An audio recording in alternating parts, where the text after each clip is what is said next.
when you think about changing your firm's timeline, um, we think about it as, hey, there's the hard way and the easy way.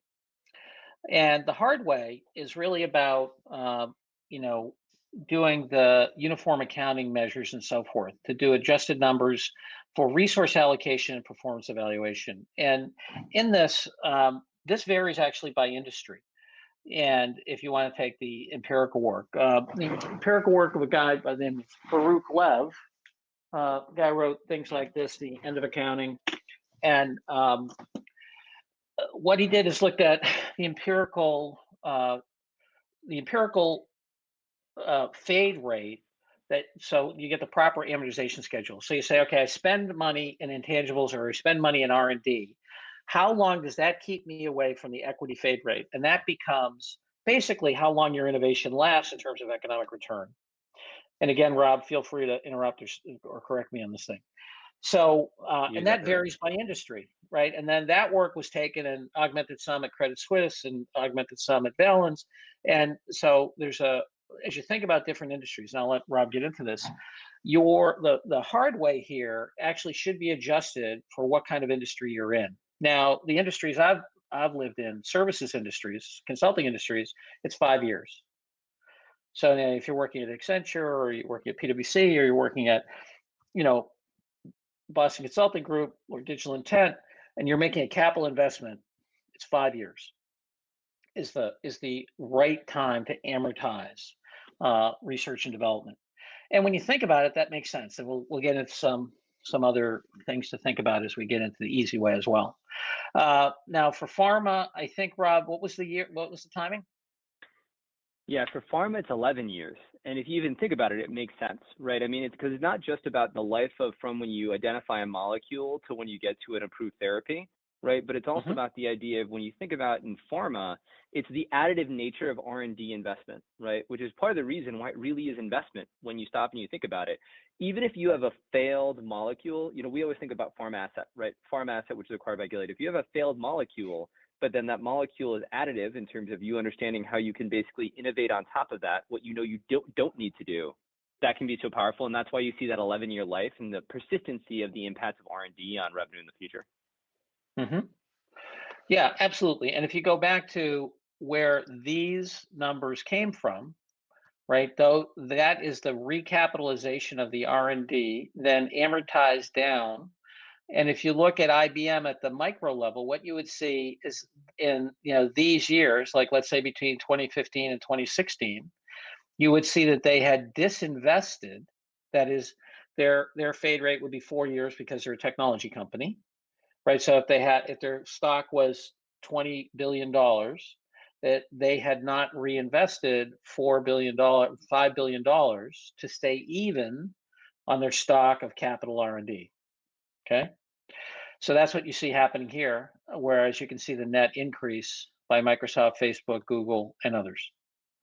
So that's what's going on with this, and really needs to be adjusted for the industry that you're in.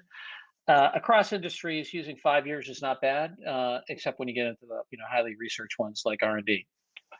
Um, so okay, so that's the harder way.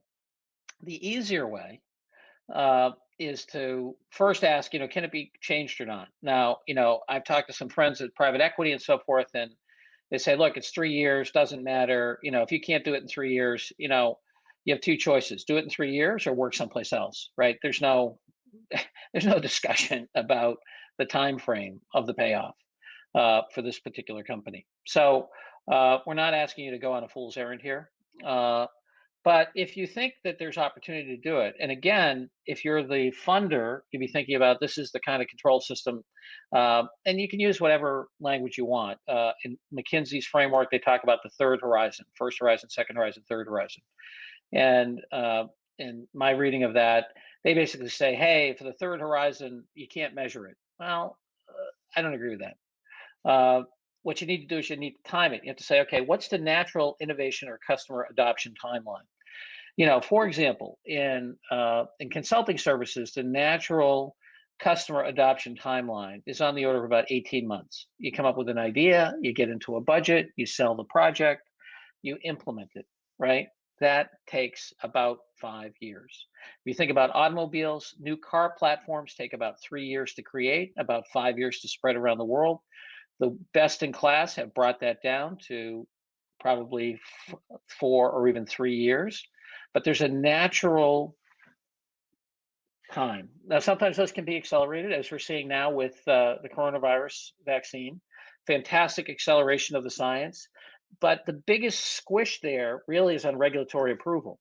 I mean, the science was super fast, probably 50% faster or more, right? But then the emergency use authorization took what's usually a 3 or 5 year process and brought it down to practically no time at all. So even there, you see some of the natural tendency with our global pandemic.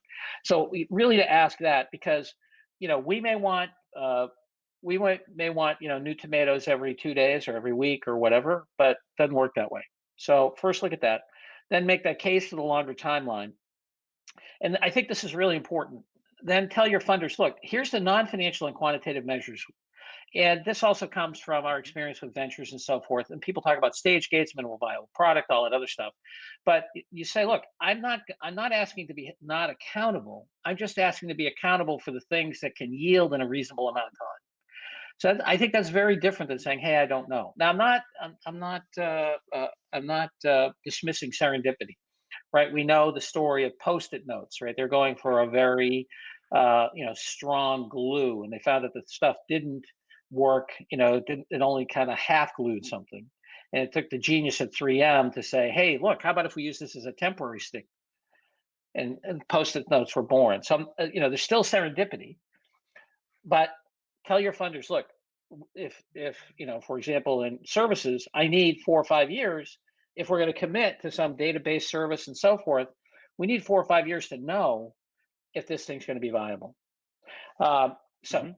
and that's really important. And I think that also my experience has been is that when you come back and you say, look, I want to be measured. This is what I want to be measured on. You have much more of a chance of getting the funding that you want over the time frame than you want than if you simply say, hey, look, trust us.